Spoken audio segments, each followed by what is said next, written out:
Kerajaan Pakuan Pajajaran atau Pakuan atau Pajajaran adalah ibu kota dari Kerajaan Sunda yang pernah berdiri pada tahun 932 sampai 1579 Masehi di Tatar Pasundan, wilayah barat Pulau Jawa. Kerajaan Pajajaran merupakan kerajaan bercorak Hindu terbesar di Pakuan yang sekarang menjadi Bogor, Jawa Barat. Kerajaan ini didirikan pada tahun 923 Masehi oleh Sri Jaya Bupati yang terbentang dengan luas sepertiga atau seperdelapan Pulau Jawa. Raja-raja Sunda Pajajaran berdasarkan catatan sejarah yang memerintah di Pakuan Pajajaran, yakni Sri Baduga Maharaja yang memerintah antara tahun 1482 sampai 1521 yang bertahta di Pakuan. Kemudian Surawisesa yang memerintah antara tahun 1521 sampai tahun 1535 bertahta di Pakuan. Dan Ratu Dewata yang memerintah antara tahun 1535 sampai dengan tahun 1543 juga bertahta di Pakuan. Sri Baduga Maharaja mengawali karirnya saat memerintah Kerajaan Pajajaran pada tahun 1482 Masehi hingga tahun 1521 Masehi. Di bawah naungan Sri Baduga Maharaja inilah Kerajaan Pajajaran mengalami puncak perkembangan yang sangat pesat. Prabu Siliwangi disebut sebagai seorang muslim. Ia raja berikutnya di Pajajaran. Prabu Siliwangi konon diislamkan oleh Syekh Hasanuddin atau lebih dikenal dengan sebutan Syekh Kuro, yang merupakan seorang ulama besar yang lahir sebelum era Wali Songo. Dirangkum dari berbagai sumber sejarah, penerus tahta Prabu Siliwangi yang dianggap paling berhasil adalah Prabu Surawisesa. Sepeninggal ayahnya yang berkuasa selama 39 tahun, kerajaan Sunda yang beribu kota di Pakuan Pajajaran tidak meredup kejayaannya. Pakuan Pajajaran hancur rata dengan tanah pada tahun 1579 akibat serangan Kesultanan Banten.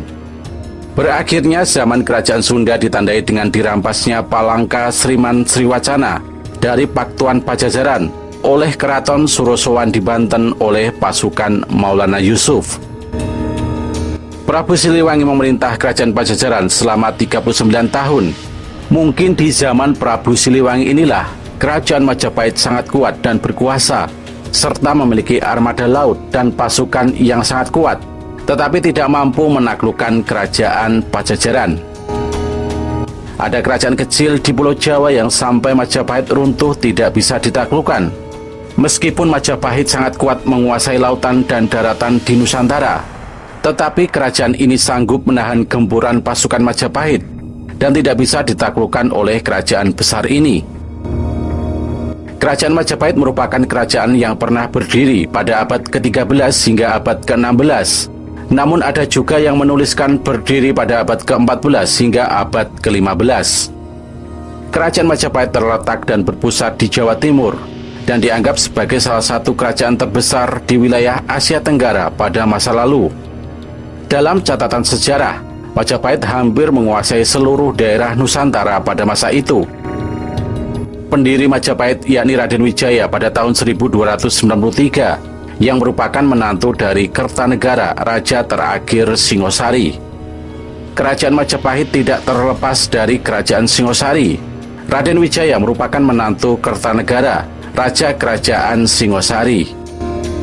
Pada tahun 1292 Masehi terjadi pemberontakan di Singosari yang dilakukan oleh Jayakatwang yang menyebabkan runtuhnya Singosari.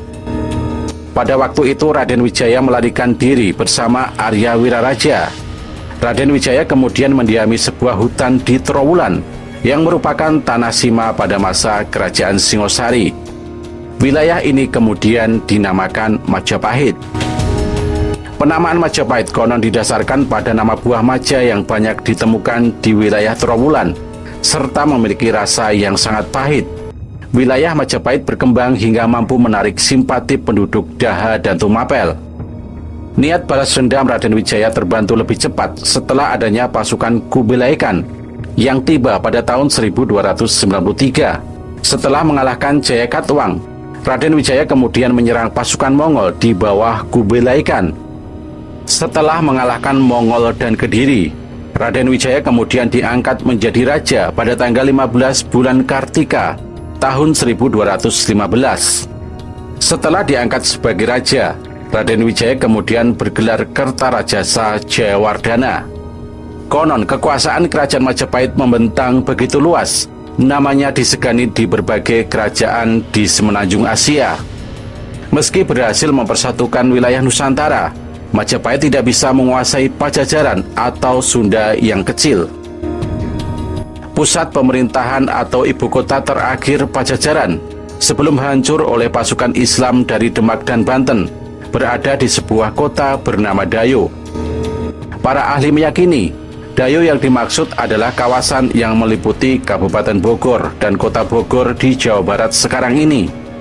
Raja memiliki istana yang sangat megah, dibangun dengan 330 pilar kayu setinggi 5 depa dengan ukiran indah di atasnya.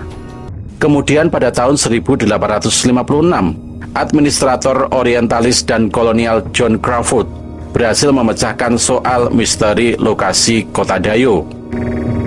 Lokasi keraton Pakuan terletak pada lahan lemah dhuwur, yakni di atas bukit yang diapit oleh 3 batang sungai berlereng curam, yakni Cisadane, Ciliwung atau Cihaliwung, dan Cipaku anak Cisadane. Kemudian di tengahnya mengalir sungai Cipakancilan yang kebagian hulu sungainya bernama Ciawi. Pakuan terlindung oleh lereng terjal pada ketiga sisinya. Namun di sisi tenggara kota berbatasan dengan tanah datar dan terdapat benteng atau kuta yang paling besar.